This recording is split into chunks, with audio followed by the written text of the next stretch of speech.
सनातन धर्म में दीपदान का विशेष महत्व है। जिन लोगों को साल भर में कभी कभार ही या फिर बिल्कुल भी घर में धूप दीप जलाने का अवसर नहीं मिलता हो, वो लोग वैकुंठ चतुर्दशी या फिर कार्तिक पूर्णिमा के दिन एक साथ 365 दिए जलाकर साल भर की पूजा साधना दीपदान की कमी को पूरा कर सकते हैं। और जो लोग अलग अलग 365 दीप न जला पाए, वो लोग एक ही दीपक में 365 बाती रखकर अगर जलाते हैं और भगवान विष्णु की पूजा करते हैं तो उन्हें पूरे साल भर में किए गए दीपदान का पुण्य एक ही दिन किए गए दीपदान से प्राप्त हो जाता है। इस दिन लोग नदियों के किनारे या फिर मंदिर में दीप जलाते हैं। इसके अलावा दीपदान करने से सभी मनोकामनाएं भी पूर्ण होती हैं। 365 बाती का दीपक कैसे बनाया जाता है, कहाँ कहाँ पर आप ये दीपदान कर सकते हैं और दीपदान करने की विधि क्या है, इस बारे में आज आप जानेंगे। 365 बातियां बनाने के लिए आपको कच्चा सूत या फिर कलावे की आवश्यकता होगी, क्योंकि रुई की 365 बाती बनाकर दिए में जलाना बड़ा मुश्किल हो जाता है। ऐसे में आपको 365 बाती का दीपक जलाने के लिए एक बड़े दीपक की आवश्यकता होगी। कुछ लोग जो सूखा नारियल होता है, सूखा गोला जिसे नारियल गिरी भी कहते हैं, उसे बीच में से काटकर उसके अंदर भी रखकर बाती जलाते हैं। कुछ लोग मिट्टी के बड़े दीपक का प्रयोग करते हैं, तो कुछ लोग आटे का दीपक भी बनाते हैं। तो जैसी आपकी श्रद्धा हो उसके अनुसार आप दीपक रख लें। दीपक में डालने के लिए घी या फिर तिल का तेल ना हो तो सरसों के तेल का प्रयोग भी आप कर सकते हैं। अब देखिए, आपको बाती बनाने में थोड़ा सा ध्यान देने की आवश्यकता होगी, क्योंकि आपके पास कितने तार वाला धागा या कलावा है ये इस बात पर निर्भर करता है। अक्सर लोग पूछते हैं कि 365 बाती का दीपदान कब करना चाहिए।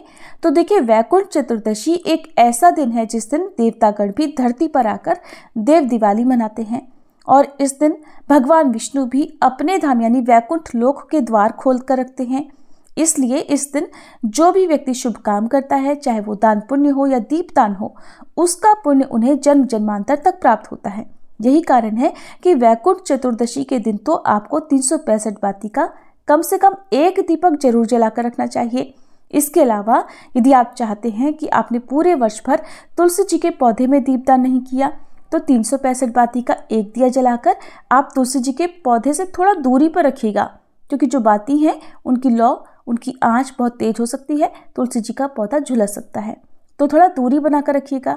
यदि आप चाहते हैं कि नदी किनारे, तालाब के किनारे आपने दीपदान नहीं किया है पूरे वर्ष भर और एक ही दिन आपको पुण्य मिल जाए, तो आप एक और 365 बाती का दीपक बनाकर नदी किनारे दीपदान कर सकते हैं। किसी पीपल के, वट वृक्ष के नीचे, केले के पेड़ के नीचे, जहाँ कहीं भी आपकी श्रद्धा हो, जहाँ कहीं भी दीपदान करके आप पुण्य प्राप्त करना चाहते हो, वहाँ पर आप दीपदान कर सकते हैं। और इसके अलावा केवल एक ही दीपक में आप 365 बाती रखकर एक ही जगह पर यानी अपने घर के मंदिर में भी रखकर आप दीपदान का पुण्य प्राप्त कर सकते हैं। आपको बहुत सारे दीपक जलाने की आवश्यकता भी नहीं है, केवल 365 बातियां बनाकर एक दीपक में रख लीजिए, उसे प्रज्वलित कर दीजिए। ऐसा करने से भी आपको दीपदान का पुण्य अवश्य प्राप्त होगा।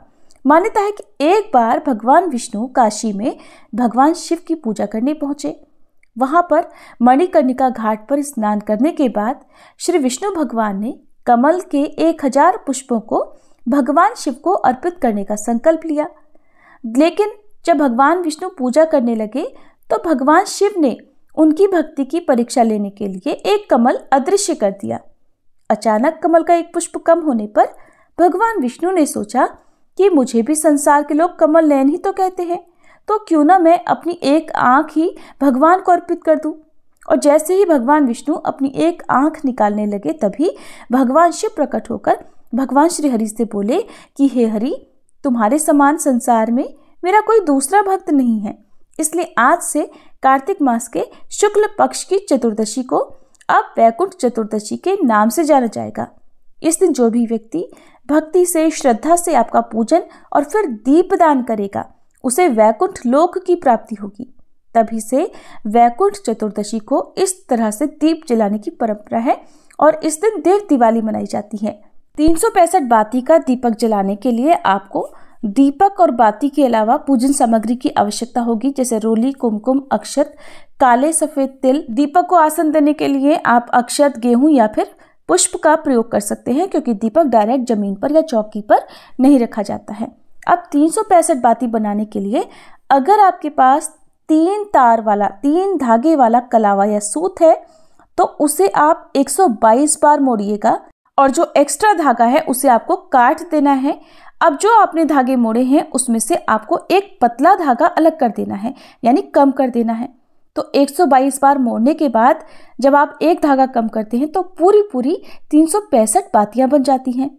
4 धागे वाला कलावा है तो उसे आप 91 बार मोड़ दीजिए, एक्स्ट्रा धागे को कट कर दीजिए और उसमें एक पतला सा एक धागा यानी एक तार और जोड़ना है। 365 बातियां तैयार हो जाएंगी। 5 धागे वाला कलावा है तो उसे आपको 73 बार मोड़ना है और इस तरह से एक्स्ट्रा धागा कट करने के बाद पूरी 365 बातियां आपकी तैयार हो जाएंगी। आपको ना तो कुछ कम करना है ना ही जोड़ना है। 6 धागे वाला अगर कलावा है तो उसे 61 बार मोड़ लीजिए, एक्स्ट्रा धागा कट कर दीजिए और उसमें से एक धागा आपको कम कर देना है। तो इस तरह से 365 बातियां तैयार हो जाएगी। जब आप 365 बातियां तैयार करते हैं तो अपने हाथ की चारों उंगलियों में कलावे को या सूत को आप लपेट लीजिए। एक्स्ट्रा धागा कम करने के बाद उसे आप बीच में से कट कर लीजिए। बीच में से कट करने के बाद जो बातियां हैं उन्हें इकट्ठी कर लीजिए। उनके आगे का जो सिरा होता है जहां से आप दीपक जलाएंगे, बाती जलाएंगे, वहां पर आप उन बातियों को अच्छे से इकट्ठा कर लीजिए। बाती अगर फैली रहेंगी तो जलाने में आपको मुश्किल होगी, इसलिए आप इन सभी बातियों को अच्छे से इकट्ठा करके जिस भी दीपक में रखकर आपको जलाना है उसमें अच्छे से तेल और घी भरकर बातियों को भी ठीक से तेल या घी में डुबो दीजिए। आगे मुंह पर भी आप कपूर जरूर रख दीजिएगा। कपूर को आप बारीक सा तोड़कर, महीन सा तोड़कर बाती के सिरे पर रख दीजिएगा ताकि आसानी से ये 365 बातियां जल सके। दीपक में 365 बाती रखने के बाद अब अपने हाथ में जल और पुष्प लेकर आप दीप प्रज्वलित करने का भी आह्वान कर सकते हैं। संकल्प ले सकते हैं कि हे प्रभु, हे श्री विष्णु, आपको मेरा बारंबार प्रणाम है।